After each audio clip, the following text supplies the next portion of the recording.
Kumusta po tayo? Isang panibagong pagkakataon po ulit.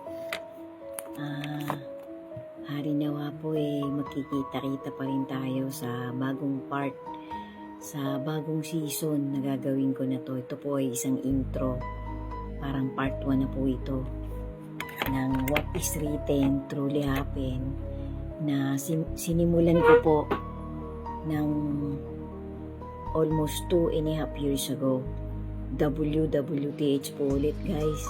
To God be the glory po. Season 31. Season 31 na tayo guys. Maraming salamat po sa inyo. Ang Panginoon po natin hindi pumipikit, hindi natutulog, hindi nagpapahinga sa kung ano mang nagagawa ng isang nilikha niya, na ang Panginoon natin napapangiti natin, nalulugod siya. Kahit pinakamaliit na bagay lang yan na ginawa mo, pero bukal sa puso mo, ang Panginoon natin napapangiti mo. Yan po nabinig ko din po yan sa isang tapat at matuwid na pastor at pare. Actually, yung mga pare po talagang sinusubaybayan ko, nasa mga social media na din po sila nasa mga platform na din po sila. Meron po silang, minsan po yung mga mass, yung mga congregation nila, yung mga vlogs nila, inilalagay po nila sa iba-ibang platform. Meron po ako dyan mga piling-piling mga pare na sinusubaybayan.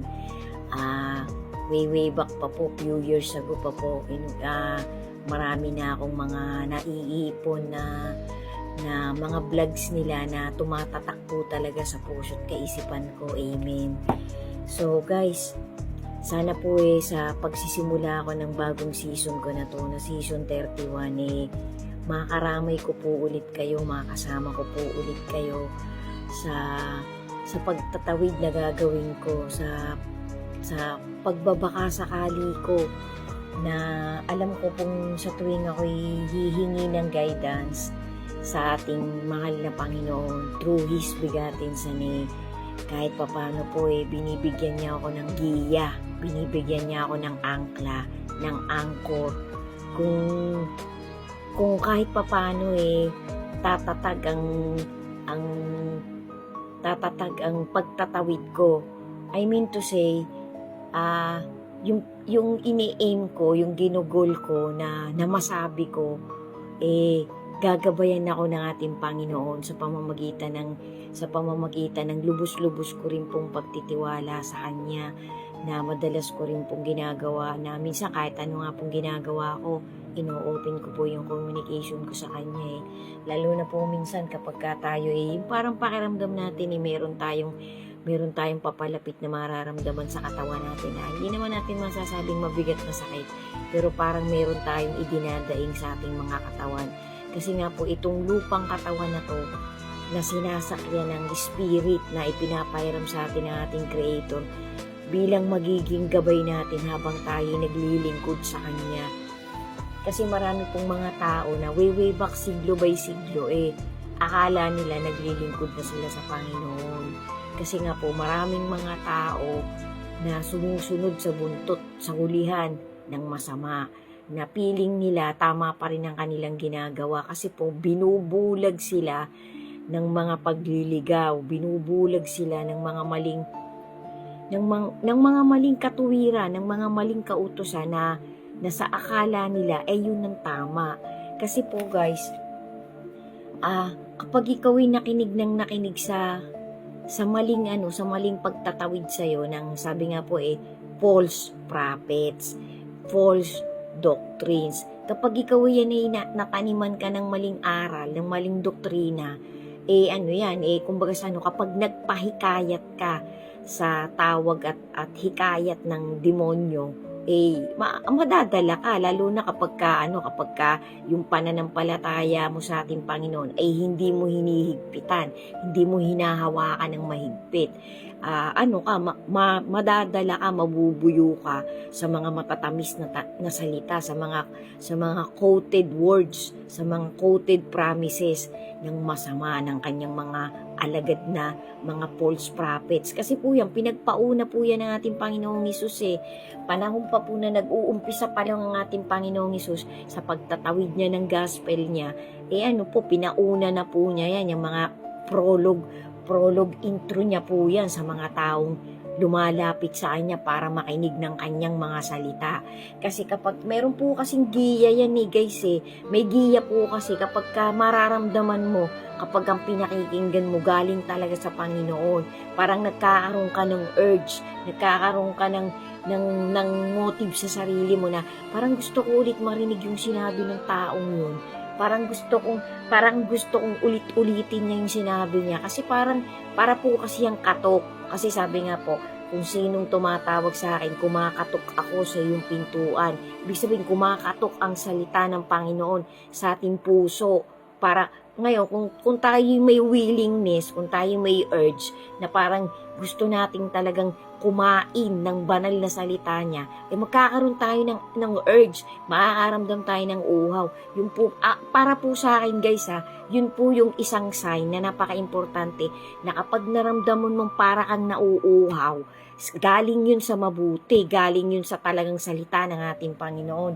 Kasi meron po kasing salita na talagang punong-puno ng lies Mararamdaman po yan ng mga taong binigyan talaga ng Panginoon ng angkla, ng angkor. Kasi nakita ng Panginoon yung yung motives mo, nakita ng Panginoon yung laman ng puso mo.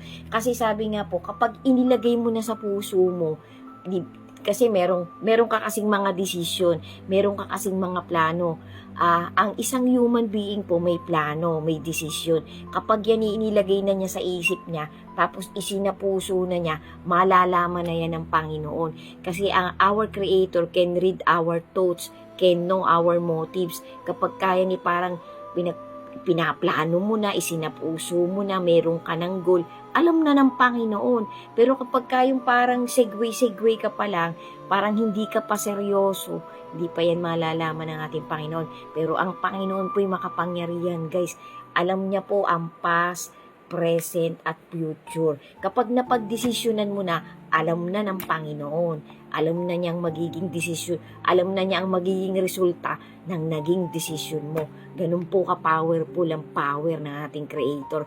Sa po talaga, para po sa akin talagang wala na akong ibang dapat pang gawing idolo na pinakamataas na level, pinakamataas na estado, kundi ang ating Panginoon at ang kanyang bugtong na anak. Kahit pa sabihin pang alien sila, alien. Kasi may mga kumakalat po ngayong mga dokumentary na alien daw si Jesus, alien daw si ganito. May mga matatanda pong parang feeling nila, apostol sila, pari sila, preacher sila, na nagbablog sila na hindi daw totoong may Diyos, wala daw Diyos, wala daw hell. Wala daw demonyo, wala daw angel. Kaso yung pagsasalita nila, hindi naman nila kayang tindigan yung sinasabi nila.